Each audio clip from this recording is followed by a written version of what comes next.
Hello and Assalamu alaikum. Today I will begin with another topic of our chapter which is land and water pollution. अभी पिछली slide में हम पढ़ चुके थे एयर पोल्यूशन के बारे में. Now we will study about land and impact of land and water pollution on the environment.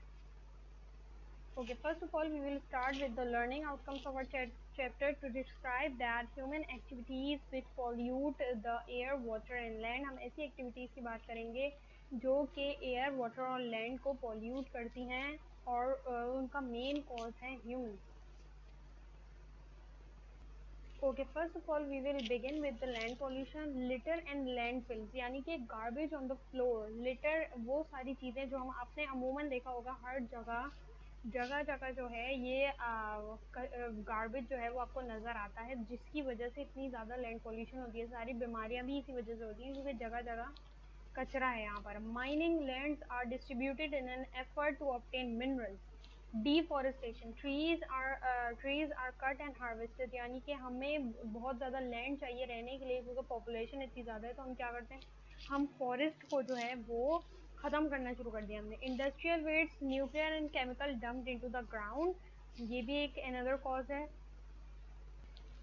Human impact on the environment. सबसे पहले global warming. Use of machinery by human seems to be increasing carbon dioxide level in the air. जाहिर सी बात है जितनी ज़्यादा हम machineries use करें उसकी वजह से जो है वो अर्थ पे क्या इंक्रीज़ हो रहा है, कार्बन डाइऑक्साइड का यूज़ जो है वो इंक्रीज़ हो रहा है. Carbon dioxide prevent heat from escaping, causes slight world wide temperature increase, जिसकी वजह से क्या हो रहा है, वर्ल्ड का टेम्परेचर ज़्यादा हो रहा है. जैसे कि आजकल भी आप देखें तो हीट स्ट्रोक टेम्परेचर जो है वो बहुत ज़्यादा है, 39-40 ही रह रहा है आजकल. Okay, now what is land pollution? Land pollution is the destruction of Earth's land surface, often directly or indirectly as a result of human activities and their misuse of land resources. It occurs when waste is not disposed of properly or can occur when humans throw chemicals to the soil in the form of pesticides, insecticides and fertilizers during agricultural practices.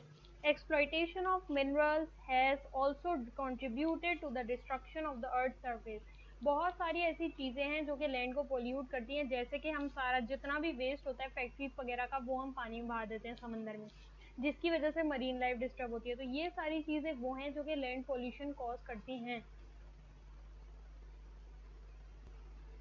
On the other hand, water pollution is defined as the addition of harmful or objectionable material to water bodies causing an alteration of water quality. Obviously, जब आप इतना ज़्यादा waste dispose करेंगे पानी के अंदर, समंदर के अंदर, तो समंदर की लाइफ को क्या कर देगी, चेंज कर देगी. वाटर क्वालिटी ऑल्टर हो जाएगी यानी कि चेंज हो जाएगी.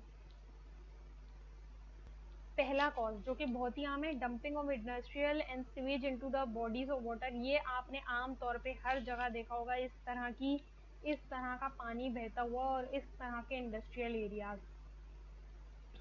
Use of toxic substances in the agriculture. अब यहाँ पर जो है पेस्टिसाइड और इंसेक्टिसाइड फर्टिलाइजर जो हम पीछे पढ़ चुके हैं वो आप डाल रहे हैं क्रॉप्स पे, जिसकी वजह से आप क्या कर रहे हैं, आप लैंड को खराब कर रहे हैं. यहाँ पे देखिए accidental spill of oil rigs यानी कि ऑयल जो है वो लीक हो गया है, जिसकी वजह से ये सब कॉज हो रहा है.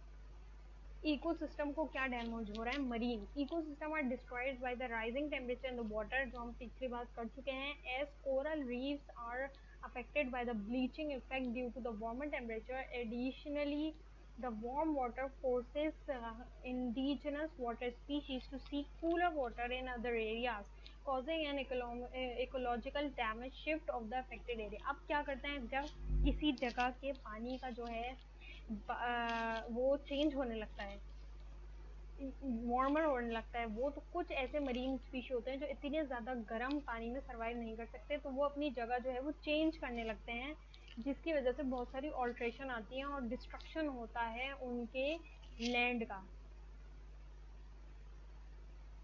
ये देखिए इट इज़ वेरी कॉमन, ये आपने देखा होगा जगह जगह जहाँ पे पॉन्ड्स वगैरह होते हैं वहाँ पर ऐसे ग्रीन ग्रीन एल्गा डेवलप हो जाता है, जो कि क्या करता है, अब ये जब डेवलप हो जाता है तो नीचे के जितने स्पीशीज़ होते हैं वो सांस नहीं ले पाते क्योंकि इन्होंने जो है वो ज़्यादा से ज़्यादा पानी का एरिया जो है कवर किया हुआ होता है. Thank you, that's all for today.